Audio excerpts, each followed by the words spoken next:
Hello. Good evening. How are you this evening? I'm good. How are you? Wonderful. Welcome. I'm Dr. Charlotte Wood, and I am the chair of the Baltimore County Democratic State Central Committee. And I would like to welcome you to our interview process for District 7A. Please know that you will be interviewed by the representatives of District 7A, and they will go through a question and answer process with you, which you should take approximately 2 to 3 minutes to respond to the questions that they have for you. And then at the end, we will conclude the questions. If they need to step away for a moment to make their decision so they can make a proposal, they will let me know. If they are fine to proceed forward, they will also let me know that as well.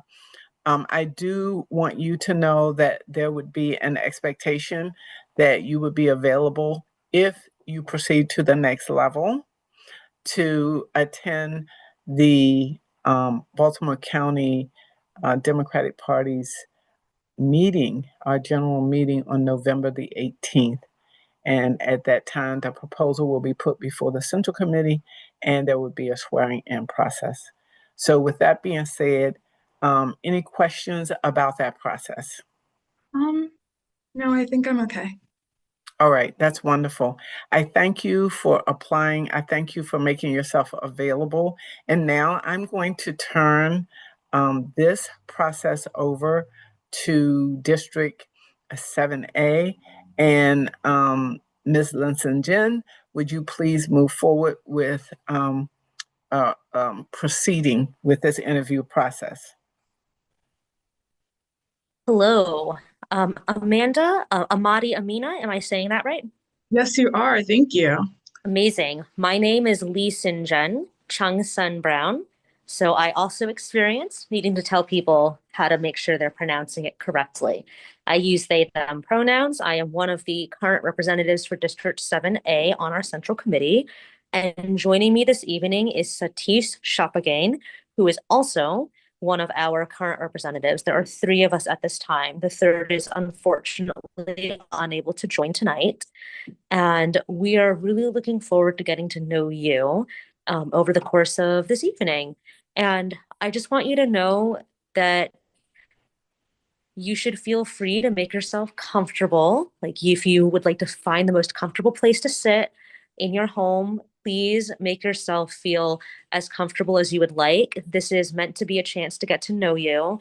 You are not being put on some kind of trial, and we're really excited about your interest in being part of our committee. So with that, and hoping that you have a chance to take a breath Yep. and settle, I'm going to turn to Satish to ask our first question. Hello, Amadi Amina. Did I spell correct? Yes, you did. Okay, maybe. Yeah, I hope so. And so, first of all, my name is Satish Chapagai. I represent 7A, Baltimore County Democratic Central Committee. And I'm very excited to see you. You apply for the position. I'm really happy, me and our whole team. First of all, I would like to welcome to you in this process. So I'll ask. I start my question. Okay. All right. All right. The first question would be, wh- why do you want to be on the central committee, uh, central Baltimore County Central Committee? All right. Thank you. I just want to say thank you for the opportunity to do this interview. And my biggest motivation for joining the Central Committee is that I've been involved in local politics for a good amount of time, like well out of high school. And I feel like this would be a really good chance to continue my involvement in Baltimore County politics. And also, I am just a really big, I guess I would say, fan. I'm not sure what the word is, but I'm like very big on like civic engagement and getting like people involved, especially young people. And I feel like this would be definitely a very good outlet to do so. And like I mentioned previously in my application, I feel very strongly that like the greater change that a lot of people want to see in the world, like on a larger scale, starts from the community. And I want to continue to like be involved in my community and grow my community in order to make a bigger impact in the world.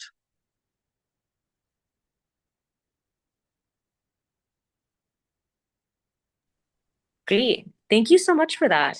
And I saw that you're a current college student. Dr. Wood and I are both professors at two different universities. So we find it especially exciting when there are young people like you who are like, I want to be taking a leadership role. So to that end, our next question is, what political activities have you already participated in as a volunteer or as a candidate? And relatedly, are you currently a member of any political club? So specifically, have you ever engaged in door-to-door canvassing, phone banking, voter registration, get out the vote activities, helping people get to the polls, electioneering, or any other political activities? So big question, just, wanting to hear the scope of your so far involvement. Yeah, of course. I was the legislative intern for Delegate Cheryl Pastor my freshman year, which I believe was the 2024 session. So so I was her legislative intern for that session, and that is like a huge chunk of like my political involvement. I'm also a member of the Baltimore County Young Democrats, the North Baltimore County Democrats, and the Baltimore County Democratic Women. So I attend those meetings like, I would say, consistently or pretty often. I at one point was an officer for Baltimore County Young Democrats. I did have to step down due to some family emergencies, but I was pretty involved with that, like making Instagram posts and things like that. I have not, I also did the Maryland Democratic Party's Chesapeake Campaign Academy, where we like learned about campaigning and like running a successful campaign. So I do not have any experience with like door knocking or canvassing and things like that, but I do currently have the skill set to definitely like do that in the future. That is super helpful. That sounds like a really fun experience, and I bet you learned a lot. And I'm sure we have crossed paths now that I think about it at some We event or have. another. I feel like this has happened. Satish, turning it to you.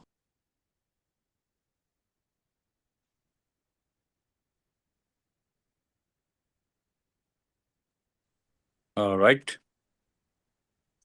You listening? Yep. I have something problem here. Okay. That was honest answer. I really appreciate for that answer. And the third question is, what skills, experiences, or background do you think you can bring to the Baltimore County Democratic Party that you think we may lack? Okay, so I'm an immigrant from Nigeria, so I feel like I bring and I moved here when I was like around 7, I believe. So I think I have a pretty unique perspective on just like life in 7A, I guess. And I feel like I bring a pretty unique perspective on that end. I'm also a younger person, and I feel like my experience with my peers brings me some experience that may not be as widespread in the Baltimore County Democratic Party. I'm also a member of a sorority, Tri Delta, and I have a lot of experiences with like fundraising and admin work, and honestly, just like working with different types of people from all different walks of life. So I'm pretty skilled in that manner, and I think that it would be a very good benefit for the Baltimore County Democratic Party. Thank you. Great. Okay. Our next question for you is, what are your plans for 2026? So as you know, typically positions on our Democratic Central Committee are elected positions, and you are interviewing to fill a seat and the remainder of the term for that seat, which runs through the end of 2026. So next year, would you plan to run for re-election to the Democratic Central Committee? And if so, would you be running with our team as a slate? The answer to that is definitely yes. I believe that this is this is a very strong path that I want to take, and I've seen the work that the Central Committee has done before, and I would definitely want to run again and want to run with the team as a slate because I'm well aware of some of the work that's already been done, and it aligns very strongly with who I am as a person and my values. So the answer to those questions would be a yes. Amazing. And that's another exciting news for us. And another question is, we hold our meetings on the third Tuesday of each month at 7 p.m. and are required to attend two statewide meetings each year that are typically held in June and December in various parts of the state. Are there time commitment or conflicts of interest that would prevent you from attending these meetings as well, or as otherwise fully participate in our meeting? Can you do that? Yes, I can. I am a college student, but my schedule is quite flexible, I would say. And this is something that is important enough to me that I would be willing to move many things around for it. Amazing. A lot of us have had to figure out finagling schedules, so we definitely appreciate that. Okay, next question. So speaking of volunteer activities, have you ever volunteered as a worker or a tabling worker, exhibitor, or any other role at a fair, a festival, a convention booth, or have you ever volunteered and participated in a parade anytime in the last decade? If so, can you tell us which parades or fairs they were and when this happened? Would you be willing to be setting up, staffing, or breaking down at these kinds of events, whether or not you've had that experience before? So I have not had that experience before. However, I would be willing to participate because I do have some experience with tabling on campus and um I guess they do count as fairs, career fairs, involvement fairs. My sorority, As a fair. yeah, my Tabling experience. so I've tabled a lot, especially for my sorority. So I have a lot of experience with setting things up, doing decor, um, speaking to people, trying to, convince them to support our cause. A very specific one I remember was last semester we had a mini carnival at our school that was held by my sorority to raise money for St. Jude's Children's Research Hospital. So I was in charge of quite a few setting up games and inviting people in and tickets and admin stuff as well. Sounds like you've actually had a lot of experience. That question isn't just about political events or tabling. It's any. The skill is very transferable. Mm-hmm. All right. Another question.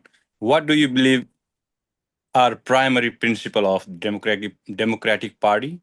And do you believe there is room for equivocation for those principles? So I very strongly believe that from my experience personally that a pillar of the Democratic Party, especially the Baltimore County Democratic Party, is unity. And that's something that's very important to me. And I do believe that there is some I think there's some room for improvement and introduction of other values. However, I feel like the strong message of unity is definitely there, especially with the cooperation with all our districts and the people that I've seen like working. So yeah. Just to follow up on that, this is Lisa speaking. What values do you feel like there should be room for that you don't see reflected now? I think that there definitely is room for improvement in the value of acceptance, I believe, and acceptance not only within our community, but outside. I feel like there should be a little bit more tolerance for people who don't necessarily have the same opinions and think the way we do. I feel as though a way that we can continue to create change and continue to reach our goals is if we become more accepting and more tolerant of certain ideologies that don't necessarily align with ours. And I'm sorry to just ask follow-up questions, but do No, you please go ahead.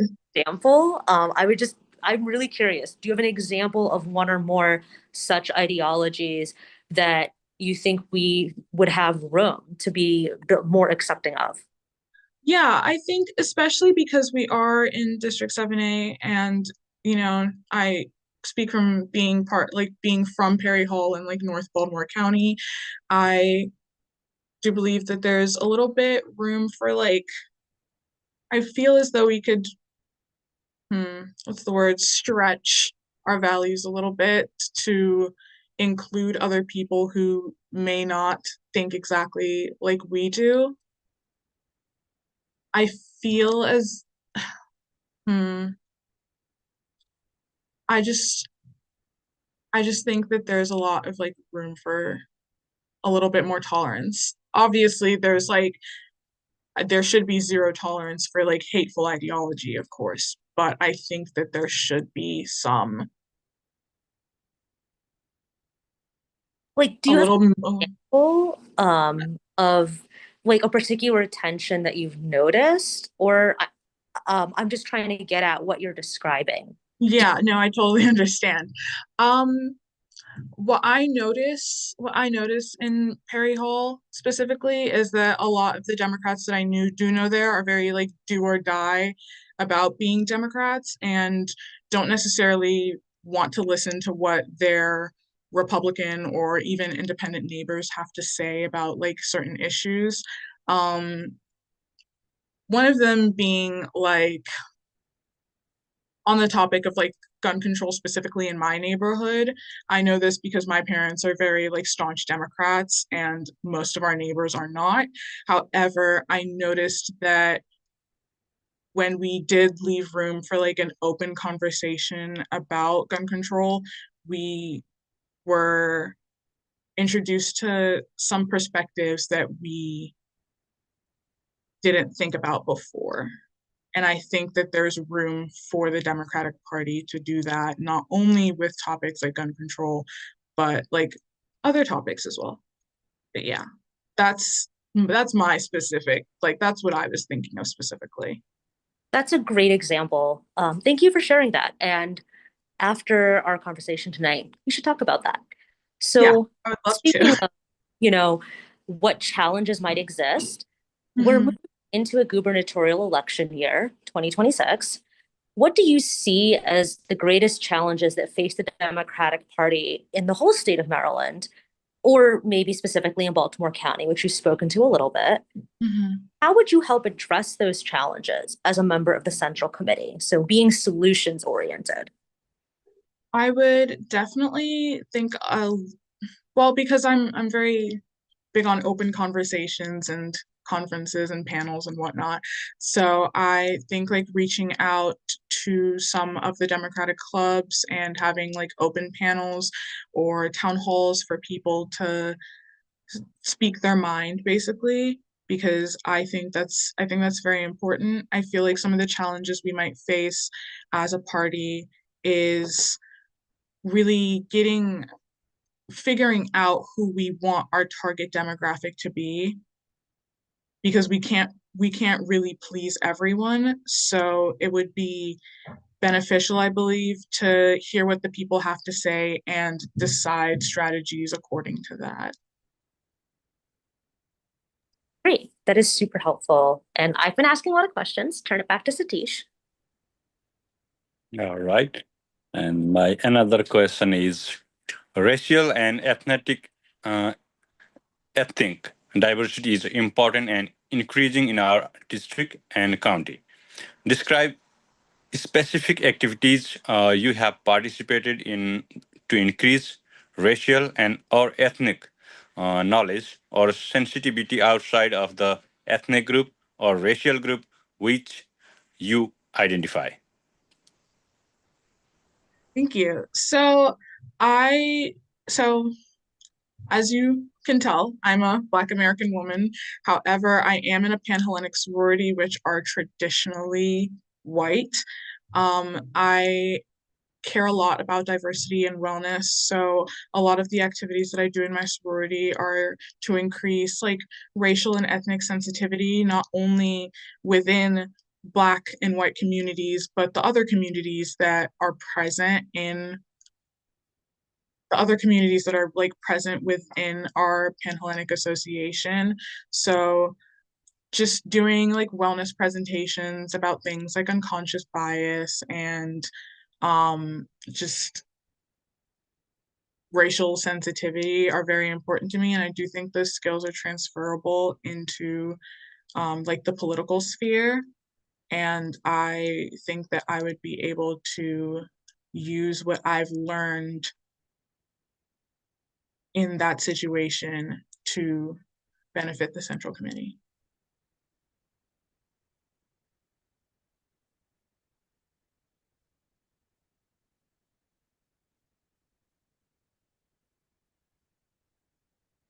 Okay, so for our next question, again, going back to the community groups that you're part of, you've talked a lot about the sorority, which sounds pretty fun. So whether that sorority or any other, have you been involved in community groups, not just political clubs, but could also be politically oriented? And if so, which ones? So you've already told us about your sorority. You can tell us about it again, or any other groups. Were you ever an officer with any of these groups? And if so, what, if any, kinds of fundraising activities have you participated in? Can you talk about that either as being part of a community group or a volunteer for nonprofit? What kinds of fundraising activities did you do? What was your role when you did that work? So some of the groups I'm part of are my sorority, as I've mentioned before. I'm also part of a group called the just the Baltimore Community Fridge Network, which is a network of free fridges and pantries around the city and county. And it's run completely by volunteers. So we make and package food and like fill up the fridges for neighbors in the community. So that's a club that I'm really passionate about. I'm also part of my college's Model UN team, and I'm currently the PR and communications chair for that. And we are currently in the process of, like starting fundraising so that we can continue to do conferences. My biggest fundraising experience is definitely with my sorority, however. So our main philanthropy is the St. Jude's Children's Research Hospital, and Tri Delta is the largest donor to St. Jude's, and it's mainly based off of like the chapters on campus. So I've been involved with our director of philanthropy, just like creating events where we like do fundraising, and most of it is creating fun events to engage the students on like college campuses. So most of the things we do are like the carnival that I mentioned before, or we'll do like fun tablings where we have them like build stress balls, or like we had one where we did like succulent planting and everything. So most of my fundraising experience comes from tabling for my sorority and just like brainstorming and coming up with fun ideas to raise money. That sounds like a lot of fun. I would also love to know more later about Baltimore County fridges. I but would I will love to turn it talk about it. Yeah, let's talk about it. I'm going to turn it to Satish. We have 2 more questions left. These are scenario-based questions. We want you to Yep. think through the hypothetical. Got it. Mhm. All right, Amadi. This might be my last question. And this is sample scenario, okay? The scenario is: are you a person who handles hostility well? You are engaging, like there is scenario, okay? You are engaging the public while working at the party booth at a fair. Suddenly, you find yourself confronted with an extremely hostile visitor who not only states he will not vote for you and your candidates, but also refuses to live and through his action and tone begins to prevent other members of the public from approaching your booth. How would you handle this situation? So I am a person, I believe, that handles hostility quite well, seeing as I used to work at a retirement home, so I dealt with quite a few hostile situations. Most of the time, and in this scenario, what I would do would be to try to de-escalate as much as possible and stay calm. However, if the situation continued to escalate and it got to the point where the individual was stopping the public from interacting with us and causing a scene, I would just do my best to contact the necessary higher ups or authorities to handle the situation as best they can. However, I would prioritize trying to handle the situation myself and de-escalating to make sure it didn't get to that point. But if it did, I would be willing to relinquish my power to a higher authority. Okay, one last question, also a scenario-based question. How important is character to you? So let's say you discovered that either an elected official or a candidate for elected office with whom you are closely acquainted, someone you know well, this person is about to violate the law through their actions, or they've already violated an election law or another law. What, if any, steps would you take to address this? So character is very important to me. I think I have a very strong moral compass, and it wouldn't matter my relation to the person. If they were simply just about to commit or violate any law, I would probably use the fact that I am well acquainted with them and try to, in the most simple words, talk them out of it and explain why what they are about to do might be wrong. However, if the damage has already been done, I would most likely go to someone higher up than them to handle the situation and make sure it's somebody that I know will handle the situation with care and dignity. I would like to mention that I would want to tell as few people as possible in the beginning, just to preserve preserve the situation and make sure that it's handled the way it should be rather than turning into gossip or something.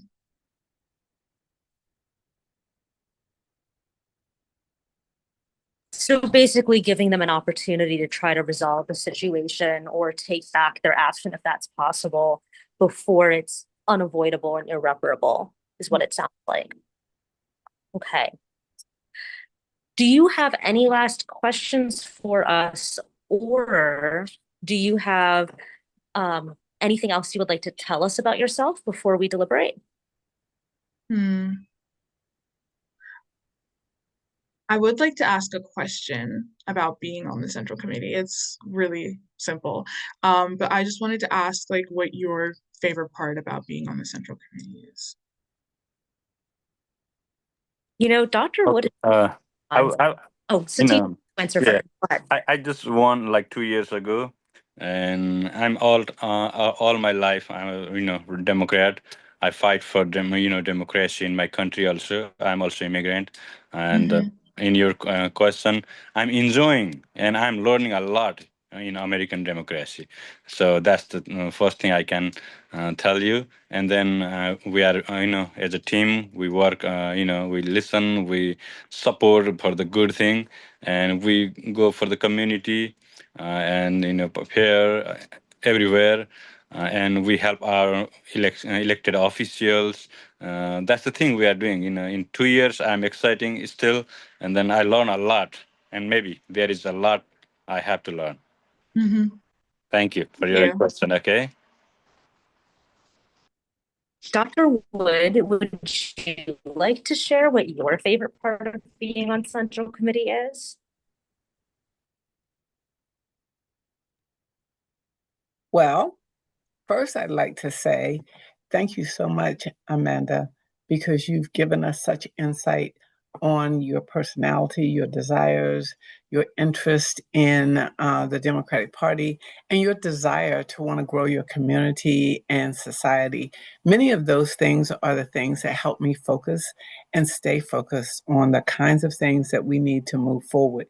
When we start to look at what's happening within society, we can only do as much as is closest to us for in a lot of different ways. So the greatest component of what I do personally is help to facilitate a means of ensuring that Democrats, really well qualified Democrats, individuals who come to our Central Committee, we help to facilitate ensuring that they have a seat so that they can prevent some of the activities that you are currently seeing in our society today that is impacting every facet and every aspect of individuals across the board.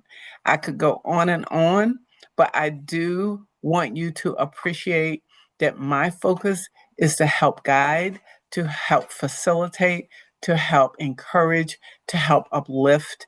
That is my desire. And I really enjoy the ability to reach out and touch individuals, not only on the Central Committee, but in the community as well. Work with legislators to change policy, to impact how we are able to function on a day-to-day basis. So with that, I'm going to say those are all the fun things that I do as the chair to ensure that we have an environment that is one that we love and try to, in every aspect of what I do, preserve our democracy. So I'm going to end there and say, do you have any summary closing remarks that you would like to provide to us about why you should have this position? Yes, actually. I just wanted to reiterate my, strong desire to be part of something bigger than myself. And I want to thank you for the opportunity to interview with you. And I definitely do plan on continuing to be involved with Baltimore County, the Baltimore County Democratic Party, regardless of how this turns out. I love that response. Thank you so much. Linsenjen and Satish, do you need to step away for a moment?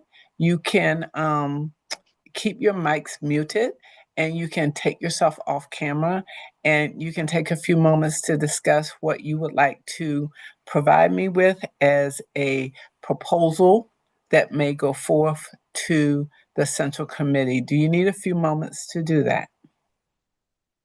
Satish, are you sitting on the fence or do you have a strong opinion? I'm okay. I also am. So we didn't deliberate for.